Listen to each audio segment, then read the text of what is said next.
विद्यार्थी आखिर कैसे पढ़ाई करते हैं, टॉपर विद्यार्थी का टाइम टेबल क्या होता है, आखिर वो क्या पढ़ते हैं कि वो टॉपर बन जाते हैं। मतलब कम समय में तैयारी करके भी टॉपर बनने वाला विद्यार्थी टॉपर बन जाता है। और रियलिटी में आपको इस साल टॉपर बनना है ना, तो ये वीडियो आप मिस मत करिएगा, क्योंकि ये वीडियो मिस करने का मतलब है अपने सपने पर समझो कुल्हाड़ी मारना है। क्योंकि तो आज मैं कुछ ऐसे तरीका बताऊंगा जो आपको 100% टॉपर बना सकते हैं। भले आप किसी भी बोर्ड से हैं, बिहार बोर्ड से, यूपी बोर्ड से, आरबीएसई बोर्ड से, आप झारखंड से हैं, एमपी से हैं, ये यूके से हैं, किसी भी बोर्ड से आप बिलोंग करते हैं, हर विद्यार्थी इस वीडियो को जरूर देखिएगा। देखिए सबसे पहली बात है, टॉपर जो विद्यार्थी होते हैं ना, वो अपने शिक्षक की बातों पर ध्यान देते हैं। शिक्षक जो पढ़ाते हैं ना, उन पर पूरा फोकस विद्यार्थी का होता है। किसका? टॉपर बनने वाले विद्यार्थी का। इसलिए आप भी काम करो, जब आपका टीचर्स पढ़ाए तो आपको ध्यान नहीं भटकाना है अपने जीएफ और बीएफ को याद नहीं करना है, समझ में आ रही ना। आपको पूरा फोकस टीचर पर ध्यान रखना है कि टीचर क्या बता रहे, क्या समझा रहे हैं। और जो चीजें नहीं समझ में आती हो टीचर से फिर पूछिए, फिर समझने की कोशिश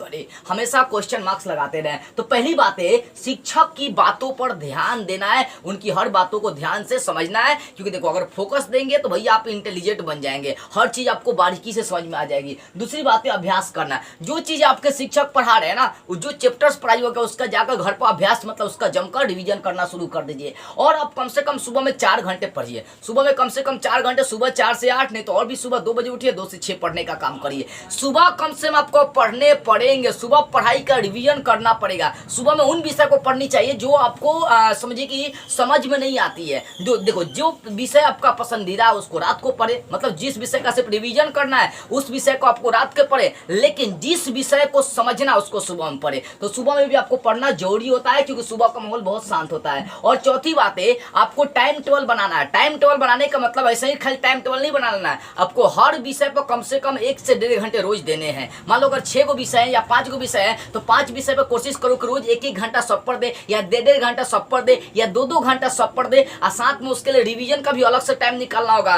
नोट्स बनाने के अलग से आपको टाइम निकालना पड़ेगा। तो इस प्रकार से आपको टाइम टेबल बनाना जिसमें सब चीज कवर हो जाए। और उसके बाद 5वीं बात है, नया सीखना और स्टूडेंट को समझ कर पढ़ना। देखो सब्जेक्ट को समझ कर पढ़ना कहने का मतलब रोज कोशिश करें आप नए चीजें सीखे, यानी कि पुरानी चीजें पर ही पढ़ के रहे नहीं, रोज कोशिश करना नई चीजें सीखने के लिए। और सब्जेक्ट जो है ना उसको समझ कर पढ़ना है। सब्जेक्ट को जब भी पढ़िए तो समझ कर पढ़िए, ऐसे ख्याली पुला पका कर हमें नहीं पढ़नी चाहिए। तो सब्जेक्ट को पढ़ते समय हमेशा ध्यान रखें, समझ कर पढ़े, रटने से कोई फायदा नहीं है। उसके बाद आप हमेशा जो है ना आत्मविश्वास को अपने बढ़ाए, मतलब पॉजिटिव रहे। पॉजिटिव का मतलब क्या होता है, कोई बच्चे को मान लो ये वीडियो देखा बच्चा कि मुझे टॉपर बनना है, वो बच्चा आज खूब पढ़ेगा लेकिन बिहार से ये गलत बात है यार। हमेशा पॉजिटिव से भरो। एक बार ठान लिया कि नहीं मुझे टॉपर बनना है तो बनना है, कोई नहीं रोक सकता है, कोई नहीं रोक सकता आपको। ये आपके अंदर जिद होना चाहिए, समझ रही ना। ऐसा नहीं कभी वीडियो देख लिए तो आज ही भर तैयारी करेंगे फिर बिहान से काम खत्म हो जाएगा। आज वीडियो देखिए तो आज आप प्लानिंग बना लीजिए, मुझे ये करना वो करना, बिहान से फिर वही नहीं। हमेशा आपको पॉजिटिव रहना है, ठीक है। उसके बाद आपको 7वीं का में स्मार्ट स्टडी करना। पढ़ते समय आपको मोबाइल से लेकर कुछ ध्यान भटकाने वाली चीजों का प्रयोग नहीं करना है। और जब भी पढ़िए प्रैक्टिकली पढ़ने की कोशिश करिए, प्रैक्टिकली समझने की कोशिश करिए।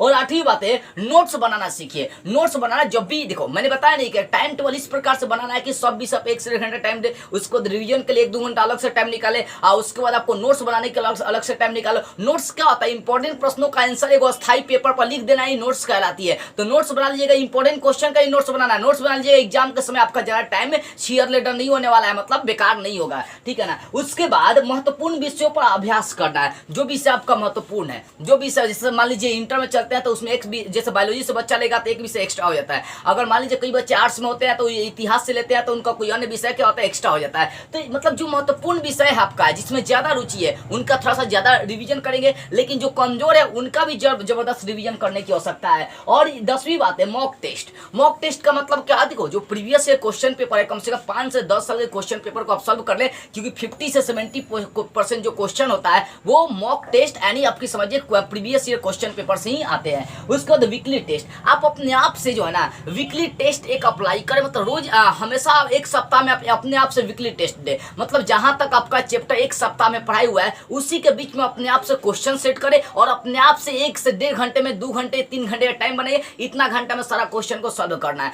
ठीक है ना। एंड वीकली टेस्ट अपने आप से देने का काम करें और फिर अपनी राइटिंग और राइटिंग स्पीड है, राइटिंग को सुंदर कर ले और अपनी राइटिंग लिखने का स्पीड को कंट्रोल कर ले। ये 12 काम जो विद्यार्थी करना शुरू कर दिया वो इस साल का टॉपर बनेगा। उसको टॉपर बनने से कोई नहीं रोक सकता है। याद देखिएगा, अगर टॉपर बनना है तो इन 12 तरीका को अभी से अभी अप्लाई करना शुरू कर दीजिए और देखिए आपको टॉपर बनने से कौन रोकता है, कोई नहीं रोक सकता है। आपको लग रहा है कि इस वीडियो से कुछ सीखे हैं तो इस वीडियो को हर उस विद्यार्थी तक पहुंचाइए जो इस बार टॉपर बनना चाहते हैं या टॉपर बनने का सपना है। और यदि आप मुझसे कुछ पूछना चाहते हैं, पर्सनली बातें करना चाहते हैं या किसी अन्य टॉपिक पर वीडियो बनाना चाहते हैं या कोई डाउट है जिसको आप क्लियर करना चाहते हैं तो स्क्रीन पर मेरा व्हाट्सएप नंबर दिखाई दे रहा होगा, यहाँ से संपर्क करें और अपने हर डाउट को क्लियर करें। जय हिंद।